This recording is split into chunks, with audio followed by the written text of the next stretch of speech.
abierto hace 4 meses. Hemos aplicado 2 variables de I+D. Una ha sido gratuita, que es que no ponemos tallo. Somos el único productor en España que no pone tallo. ¿Por qué? Nosotros no ponemos tallo porque el tallo realmente y honestamente se pone porque pesa.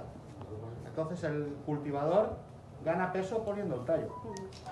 Nosotros, por nuestras circunstancias, llegamos a la conclusión de que el tallo generaba muchas dudas. De si es muy corto, de si es muy largo, de si lo corto en oblicuo. Luego rascaba el de arriba.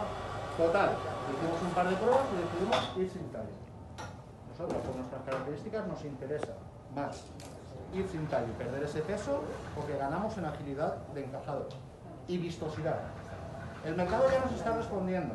Ya tenemos feedback, vaya sin tallo, vaya invento, ¿no? Como Chopachú. Y bueno, seguimos en esa línea. Los clientes contentísimos.